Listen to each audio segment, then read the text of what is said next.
शांति। हमारे शास्त्रों के अनुसार जीवन को 4 चरणों में बांटा गया है। ब्रह्मचर्याश्रम, गृहस्थाश्रम, वानप्रस्थाश्रम और संन्यासाश्रम। और प्रत्येक चरण का अपना एक महत्व भी बताया गया है। समाज में कई ऐसी संस्थाएं हैं जो ब्रह्मचर्य की विशेषता पर बल देती हैं, लेकिन जब बात आती है ब्रह्मा कुमारी की तो लोग कहते हैं कि यहाँ के जो फॉलोअर्स होते हैं उनको ब्रह्मचर्य अपनाना होता है। और कई लोग तो यहाँ तक कि कहते हैं कि भाई बहन भी बना दिया जाता है, कि भाई बहन बना देते हैं जो भी आश्रम में जाते हैं। तो देखिए, सबसे पहले तो इसको हमें समझना है कि इस संस्था के ऊपर जैसे एक टैग लगाया गया है, जब से संस्था चालू हुई है कि यहाँ जब जो भी आता है उसको भाई बहन बना दिया जाता है। अब यहाँ पर जो मुद्दा है ब्रह्मचर्य का, जैसे शास्त्रों में भी लिखा गया है कि शास्त्रों में 4 आश्रम 4 भागों में विभाजित किया गया है। तो सबसे पहले जो कहा है आश्रम, तो हमारे शास्त्रों में जो 4 आश्रमों का वर्णन है, तो इससे पहले कि ये समझना है कि ये 4 आश्रम क्या हैं। सबसे पहले हमें आश्रम शब्द को समझना है। आश्रम शब्द एक ऐसा शब्द, पवित्रता, प्योरिटी।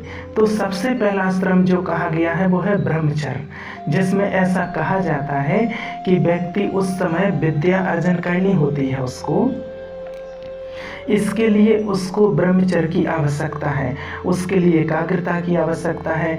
तो पहले 25 साल का कहा हुआ उसके लिए, परंतु केवल 25 साल तक ही नहीं है वो, अगर उसके और आगे जाएं, शास्त्रों की और गहराई में जाएं, तो वहाँ तो यहाँ तक लिखा हुआ है कि पहले तो कहा है 12 साल, फिर कहा है मैक्सिमम हो सके तो 25, अगर हो सके तो 42, अगर हो सके तो 44, और अगर कोई हो सके तो आजीवन ब्रह्मचर्य रहता है तो वो सर्वोत्तम है। अब जो दूसरा आश्रम कहा गया है वो है गृहस्थ आश्रम, कि पहले आश्रम में व्यक्ति ब्रह्मचर्य का पालन करे, अपने अंदर शक्ति भरे, अपने अंदर ज्ञान भरे, नीति का ज्ञान ले, धर्म का ज्ञान ले, जीवन में संयम का क्या महत्व है इसको समझे। उसके बाद वो गृहस्थ आश्रम में जाता है। उसके बाद फिर वानप्रस्थ आश्रम या संन्यास आश्रम। अच्छा, आश्रम में तो यहाँ तक कहा गया है कि अगर कोई चाहे तो सीधा, इस शास्त्रों में भी कहा गया है, यहाँ तक कहा गया है कि सीधा ब्रह्मचारी आश्रम से संन्यास आश्रम में सीधा जा सकता है। अब बात ये चल रही है गृहस्थ आश्रम की। तो ये जो आरोप है, जैसे लोग कहते हैं कि यहाँ जाने से लोग माना बहन भाई बन जाते हैं, या यहाँ जाने पर बहन भाई बना दिया जाता है, ऐसे माना बहुत से लोगों के मन में सवाल रहते हैं और बहुत से लोग ये सोचते भी हैं। तो सबसे पहले तो हमें ये समझना है कि जो बहन भाई कहते हैं इसको किस रीति से कहना चाहते हैं, कि माना क्या समझना चाहते हैं। जो दुनिया में लोग कहते हैं कि आखिर एक बहन भाई का मतलब है क्या, कि पति पत्नी सेलिब्रेट रहें या ना रहें, या इस तरह की दृष्टि अपनाएं। तो सबसे पहले तो हमें ये समझना पड़ेगा कि ब्रह्मचर्य का क्यों इतना महत्व है। अभी देखो, अगर आज संसार की ओर नजर डाली जाए तो जितने भी पाप कर्म, दुष्कर्म आज हो रहे हैं, उन सब का कहीं ना कहीं एक कारण आज काम विकार ही है। जितने भी आज पाप कर्म हो रहे हैं वो काम विकार के कारण ही हो रहे हैं। ये सभी भली भांति बहुत अच्छे से जानते हैं, समझते हैं। अब एक काम विकार ऐसा है कि सबसे ज़्यादा देवहान इस विकार की वजह से आता है, बॉडी कॉन्शनेंस इस विकार की वजह से आती है। अगर हम इस समय को देखें, अभी जो समय चल रहा है, कि जिस समय इस धरती पर परमात्मा स्वयं आकर राजयोग का ज्ञान दे रहे हैं, और उसकी सबसे पहली आज्ञा है परमात्मा की, वो है पवित्र बनो, योगी बनो। और दूसरी एक बात, दुनिया में जो लोग कहते हैं कि पति और पत्नी कि जो संबंध है क्या वो सिर्फ काम का ही संबंध है, क्या और दूसरा कोई संबंध नहीं है, क्या सिर्फ एक ही संबंध है। शास्त्र में तो यहाँ तक लिखा हुआ है कि स्त्री जो है वो एक पवित्र नारी और सारे तीर्थ उसके चरणों में है। एक पवित्र नारी के चरणों में सारे तीर्थ होते हैं। शास्त्रों में तो यहाँ तक लिखा हुआ है कि पति और पत्नी का संबंध इतना शुद्ध और इतना पवित्र है कि दोनों एक दूसरे की सद्गति करें। यहाँ तक लिखा हुआ है कि स्त्री जो है अगर विपदा का समय है तो स्त्री जैसे उसमें माता है पति की, अगर वो कोई यज्ञ है तो माना वो पिता है।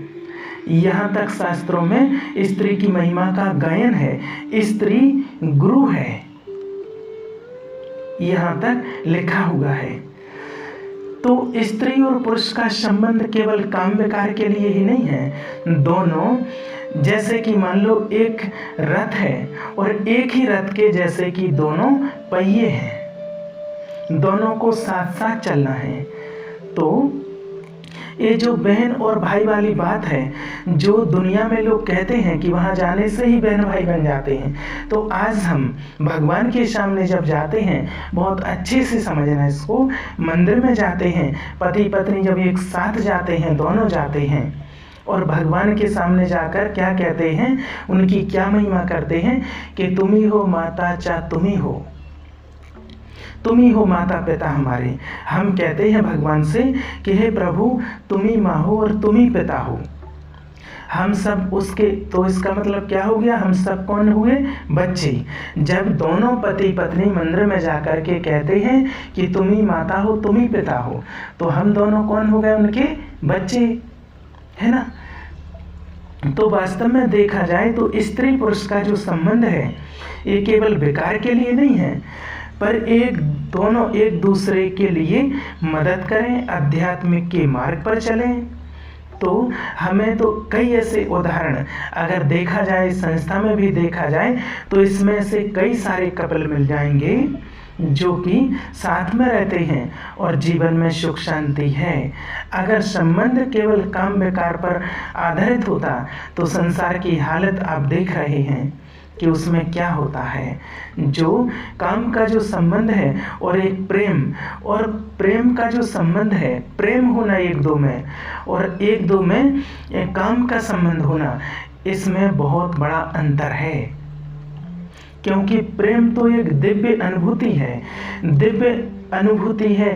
परमात्मा को प्रेम का सागर कहा जाता है, जबकि काम तो एक निकृष्ट कर्म है। अगर दो व्यक्तियों में, पति पत्नी में माना एक प्रेम है, सच्चा प्रेम है, तो ही वो लंबा समय तक चल सकते हैं। और अगर प्रेम सिर्फ काम पर आधारित है तो इसमें बहुत सारी इच्छाएं होती हैं, बहुत सारी इच्छाएं जागृत होती हैं और धीरे धीरे ऐसा समय आ जाता है कि दोनों के हृदय एक दूसरे से दूर होने लगते हैं। असंतुष्टता जीवन में बहुत आ जाती है, बहुत जीवन में हलचल आ जाती है, क्योंकि एक विकार आने से जीवन में बाकी सारे विकार आ जाते हैं। अगर आप इसको विवेकपूर्ण रीति से सुनेंगे और समझेंगे तो स्पष्ट हो जाएगा कि शास्त्रों में भी ब्रह्मचर्य की महिमा है और आश्रम शब्द जो समझाया गया है कि वो वास्तव में ही वो पवित्रता का ही प्रतीक है, लेकिन लोगों से कहीं ना कहीं समझने में भूल हुई है। तो वास्तव में अगर जीवन में देखा जाए तो ब्रह्मचर्य के उदाहरण तो हमारे देश में बहुत सारे हैं, कई मिल जाएंगे आपको। अगर गांधी जी की बात करें तो गांधी जी ने भी पहले ब्रह्मचर्य व्रत का पालन किया, उसके बाद वो देश को आज़ाद कराने के आंदोलन में लगे, उन्हें महात्मा की उपाधि मिली और वो राष्ट्रपिता बन गए। श्री रामकृष्ण परमहंस माँ शारदा के साथ विवाहित होते हुए भी, ये सभी जानते हैं उनको कि विवाहित होते हुए भी उन दोनों ने ब्रह्मचर्य व्रत का आजीवन पालन किया था। तो ये हम पर निर्भर करता है कि हम किससे प्रेरणा ले सकते हैं और क्या अपने जीवन में सीख सकते हैं, और हमें सच्चाई क्या है उसको समझना चाहिए, बजाय इसके कि लोगों को हम कहने और सुनने में ही, अफवाहों में ही लगे रहें। लेकिन वास्तविक सच्चाई क्या है उसको हमें समझना चाहिए। अच्छा, ओम शांति, ओम शांति।